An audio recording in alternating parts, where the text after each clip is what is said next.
আফইদাতাম মিনান নাস তাহফি ইলাইহিম, কিছু মানুষকে আমার স্ত্রী এবং সন্তানের প্রতি অনুরাগী করে দেন। আল্লাহ তাআলার বিধান হয়ে গেল শাম থেকে সিরিয়া পর্যন্ত যাতায়াত একটা রাস্তা বানায়া দিলেন।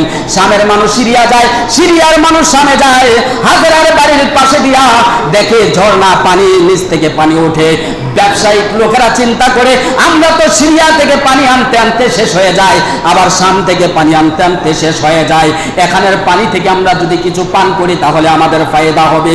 এবং ব্যবসায়িকরা যখন ওই কূপ থেকে কিছু পানি নিয়ে পান করে, তারা পান করে দেখে তাদের এই পান করার মাধ্যমে তাদের শরীরের রোগ দূর হয়ে যায়, তাদের শরীরের দুর্বলতা কেটে যায়। এবার ব্যবসায়িকরা বলে, ও হাজরা, তুমি যে এখানে বসবাস করতেছো, এখানে যে তুমি থাকতেছো, আমরা ব্যবসায়ীর কাজে একদিন, 2 দিন, 3 দিন লেগে যায়, আমরাও এখানে কিছু বাড়িঘর বানাতে চাই, আমরাও থাকতে চাই। আর তোমার এখান থেকে যে আমরা পানি পান করব, এই জন্য তোমাকে আমরা প্রতিদিন ট্যাক্স দেবো। জোরে কোন সুবহানাল্লাহ। এবার ব্যবসায়ীরা শাম থেকে সিরিয়া যায়, সিরিয়া থেকে শাম যায়, যারা আসা পথে তারা ব্যবসা করে, খাজুরের ব্যবসা, বিভিন্ন ফল ফলাদির গাছের ব্যবসা। তারা এই ফলে গাছগুলা এই মক্কার চতুর্দিক দিয়ে লাগাইতে লাগলো। ওই যে ইব্রাহিম আলাইহিস সালাম দোয়া করেছিলেন, মিনাস সামারাত ওয়ারযুকহুম মিনাস সামারাত, আমার স্ত্রী এবং সন্তানের জন্য কিছু ফল ফ্রুটের ব্যবস্থা করেন। আল্লাহ তাআলা তাদের মাধ্যমে খাজুর গাছ লাগাইয়া এখান থেকে খাজুরের বাগান সন্তান এবং স্ত্রী খাইতেছেন। 8 বছর পরে আল্লাহ বললেন, ইব্রাহিম যাও এবং যাইয়া তোমার হাজারা এবং স্ত্রীকে দেখে আসো। আল্লাহ তাআলার হুকুম বাইয়া 8 বছর পরে যখন আসলেন, আসার পরে শহর চিনে না, বিশাল মানুষের আনাগোনা হয়ে গেছে, প্রতিটা জায়গায় জায়গায় বাড়িঘর দেখা যায়। সন্তানকে পাইয়া আদর করে বুকে নিয়ে প্রথম রাত্রে ঘুমাইছে, ঘুমাইতে দেরি হয়, আল্লাহ পাক স্বপ্নে বলে, ও ইব্রাহিম, তোমার প্রিয় বস্তুটা আমি আল্লাহর নামে কুরবানি করে দাও। ইব্রাহিম আলাইহিস সালাম চিন্তা করলেন, আমাকে বলছে কুরবানি করার জন্য, নবীদের স্বপ্ন সত্য, নবীদের স্বপ্ন কখনো মিথ্যা হয় না। তখন ইব্রাহিম আলাইহিস সালাম সকালে উঠা কিছু দান সৎকার করলেন।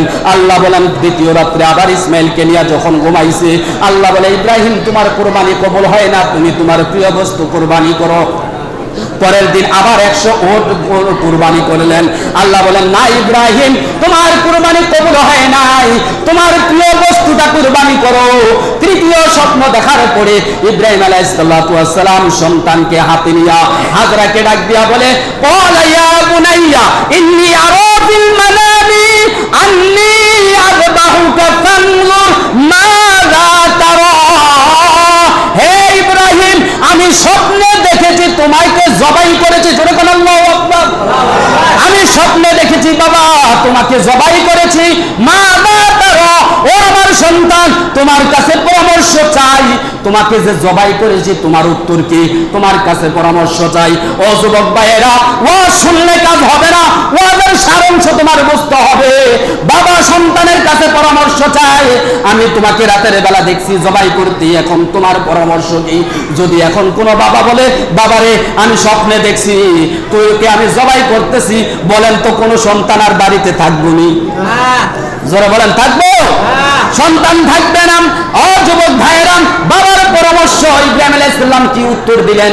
আল্লাহ তাআলা দায়িত কোরআন শরীফের মধ্যে বলে দিলেন, ইসমাইল আলাইহিস সালাম 8 বছরের বাচ্চা, তখন সাথে সাথে বলে, ক্বালা ইয়া আবাতি ফাআল মা তু'মারু সাতাজিদুনি ইনশাআল্লাহু মিনাস সাবিরিন।